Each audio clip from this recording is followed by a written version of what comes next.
अरे बाबा, मेरी बेटी को बचाइए, ये कुछ कर लेगी। अरे ये बाबा कुछ नहीं कर पाएगा। तुम्हें पता नहीं इसे क्यों बुलाया है? ये सब ढोंगी होते हैं। आलिया, अगर तुम्हारा पति मेरे और मेरे काम का यूं ही अपमान करता रहा तो तुम्हारी बच्ची कभी नहीं बच पाएगी। मेरी बेटी पर कोई भूत सवार नहीं है। इसे बाइपोलर डिसऑर्डर है। ये एक दिमागी बीमारी है। तो ठीक है, मैं जा रहा हूँ। करा सको तो करा लो अपनी बेटी का इलाज। नहीं बाबा, ऐसा ना कहिए। मेरे पति को माफ कर दीजिए। आलिया चुप रहो तुम। इन ढोंगियों से डरने की जरूरत नहीं है। और तू ढोंगी कहीं के, निकल यहाँ से। दोबारा अपनी शक्ल दिखाई ना तो बहुत मारूंगा। मनोज उस तांत्रिक को बेइज्जत करके अपने घर से निकाल देता है और फिर अपनी बेटी के बाइपोलर डिसऑर्डर का इलाज करना शुरू करता है। मनोज एक साइकोलॉजिस्ट था और आलिया उसकी पत्नी थी। मनोज साइंस को मानने वाला इंसान था और आलिया भूत प्रेत में विश्वास रखती थी। पिछले कुछ महीने से जब उसकी बेटी रिया ने थोड़ा अजीब बर्ताव करना शुरू किया तो मनोज को तो समझ आ गया कि वो बाइपोलर डिसऑर्डर का केस है, पर आलिया को ये किसी भूत का चक्कर लग रहा था। इसीलिए उसने एक माधव नाम के तांत्रिक को बुला लिया। हालांकि ये बात मनोज को पसंद नहीं आई और उसने तांत्रिक को बेइज्जत करके वहाँ से भगा दिया। आपको तो हर चीज दिमाग की बीमारी लगती है। अगर मेरी बेटी ठीक नहीं हुई ना तो मैं आपको कभी माफ नहीं करूंगी। और तुम्हें हर चीज में भूत दिखता है। हमारी बेटी को बाइपोलर डिसऑर्डर हुआ है और मैं उसका इलाज कर रहा हूँ। देखना, वो बहुत जल्दी ठीक हो जाएगी। मुझे नहीं पता, कुछ भी हो, मुझे मेरी बच्ची सही सलामत चाहिए और कुछ नहीं। मनोज रिया का इलाज करता रहता है और कुछ समय बाद रिया पूरी तरह से ठीक हो जाती है। देखा, मैंने कहा था ना, ये दिमागी बीमारियां होती हैं जो इलाज से सही हो सकती हैं। अब तुम कैसा महसूस कर रही हो रिया?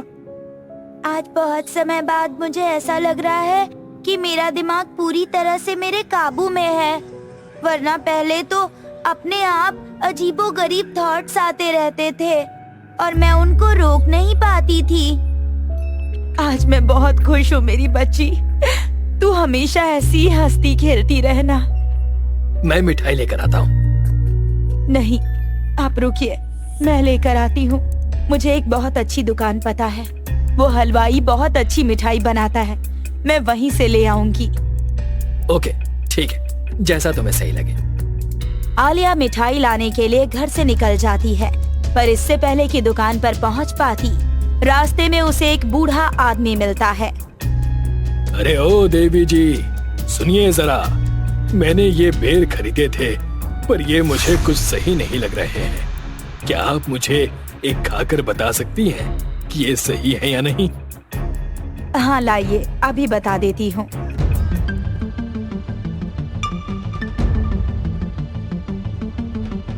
ये तो बिल्कुल सही है, आप आराम से ये बेर खा सकते हैं। ओह अच्छा, आपका बहुत बहुत धन्यवाद। अब आप जाइए। ठीक है। आलिया जाकर मिठाई खरीदती है और फिर घर आ जाती है। वो लोग उस दिन बहुत खुश होते हैं। रात हो जाती है और वो लोग सो जाते हैं। तभी रात में अचानक मनोज की आंख खुलती है तो वो देखता है कि आलिया बैठी हुई है और फोन पर किसी से बात कर रही है। हाँ हाँ ठीक है। किससे बात कर रही हो इतनी रात में? किसी से नहीं, सो जाओ तुम। अरे ये किस तरह से बोल रही हो तुम? ओह सॉरी बेबी, मम्मी का कॉल आ गया था ना, मैं अभी आती हूँ। ये इसे हो क्या गया है अचानक? फिर वो दोनों सो जाते हैं। उसके बाद अगली सुबह मनोज देखता है कि आलिया ने कान में ईयरफोन्स लगाया हुआ है तो वो कहता है, ये तुमने कान में ईयरफोन क्यों लगाया हुआ है? गाने सुन रही हो क्या? हाँ। ये कोई टाइम है गाने सुनने का? गाना सुनने का कोई टाइम नहीं होता है, अपने काम से काम रखो। तुम ठीक तो हो ना? कल रात से क्या हो गया है तुम्हें? दिमाग खराब हो गया है क्या तुम्हारा? मनोज की ये बात सुनकर वो अचानक चल पड़ती है और जाकर एक चाकू उठाती है और अपना हाथ काट लेती है। आलिया, ये क्या कर रही हो तुम? मेरा हाथ! आलिया एक बार फिर चाकू अपने हाथ पर मारती है और दर्द से चिल्लाने लगती है। मनोज को कुछ समझ नहीं आ रहा था कि वो ऐसा क्यों कर रही है। तुम ठीक तो हो? क्या कर रही हो?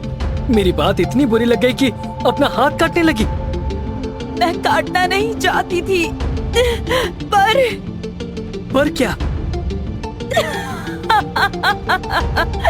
पर मेरा बहुत मन हो रहा था अपना खून देखने का। रिया, तुम्हें भी अपना खून देखना है? दिखाऊं? नहीं नहीं, रुक जाओ आलिया। मनोज आलिया को रोक पाता उससे पहले ही आलिया रिया के पेट में चाकू मार देती है। मनोज ये देखकर रोने लगता है और रिया को पकड़ता है, पर आलिया हंसने लगती है। क्यों बे मनोज, क्या लगता है मुझे कोई दिमागी बीमारी हुई है या कोई भूत चढ़ा है? आलिया, तुम पागल हो गई हो। हटो सामने से। मुझे रिया को डॉक्टर के पास ले जाने दो। नहीं, तू कहीं नहीं जाएगा। मम्मी! चुप! तेरी वजह से ही हुआ है ये सब। Alia, please stop it. तेरी पत्नी मेरे वश में है। ये तेरी पत्नी के जरिए मैं बोल रहा हूँ। कौन? वही जिसे तूने ढोंगी बोला था। क्या हुआ, याद नहीं आया? अभी रुक। ये बोलकर आलिया जाती है और दरवाजा खोलती है।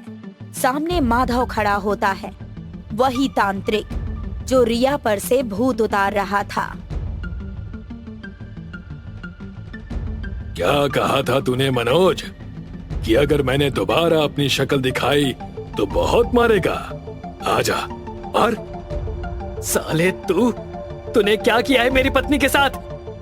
मैं भला क्या कर सकता हूँ? मैं तो ढोंगी हूँ ना।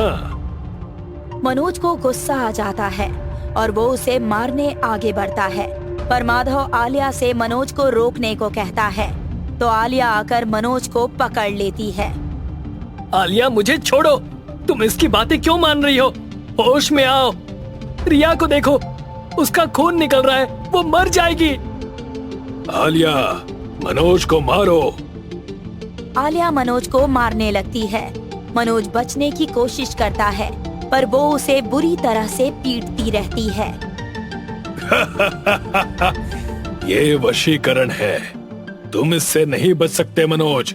तुमने मुझे ढोंगी कहा था ना। अब देखो मैं कितना पहुंचा हुआ तांत्रिक हूँ। मैंने मान लिया। मुझे माफ कर दो। मेरी बच्ची की जान बचा लो, वरना वो मर जाएगी। जाओ, रिया के घाव में हाथ डालकर उसे फाड़ दो। नहीं! आलिया जाती है और रिया के घाव में दोनों हाथों की उंगलियां डालकर उसे चीर देती है, जिससे रिया बुरी तरह तड़पती है और उसकी मौत हो जाती है। मनोज अपने आप को रोक नहीं पाता और आलिया को मारने लगता है। तांत्रिक कुछ नहीं बोलता, इसीलिए आलिया मार खाती रहती है। अरे बस करो मनोज, इतना ही गुस्सा आ रहा है अपनी पत्नी पर तो मैं तुम्हारी मुश्किल हल किए देता हूँ। आलिया, जाओ, छत से कूद जाओ। रुक जा साले कमीने, मैं तुझे छोड़ूंगा नहीं। मनोज आलिया को छोड़कर माधव की तरफ भागता है और आलिया छत की तरफ चल पड़ती है।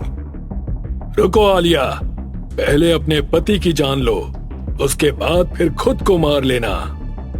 आलिया वापस आने लगती है, पर तब तक मनोज माधव का गला पकड़ लेता है। आलिया पीछे से आती है और मनोज को चाकू मार देती है, पर मनोज माधव का गला नहीं छोड़ता। आलिया लगातार मनोज की पीठ पर वार करती रहती है, जिससे मनोज मर जाता है, पर तब तक वो माधव की जान भी ले लेता है। माधव के मरते ही वशीकरण टूट जाता है। पर जब आलिया अपने आसपास का नजारा देखती है तो वो बर्दाश्त नहीं कर पाती। मनोज, रिया! होश में आने के बावजूद आलिया अपना गला काट लेती है और इस तरह एक परिवार एक सनकी तांत्रिक के घमंड और बदले के चलते बेमौत मारा जाता है।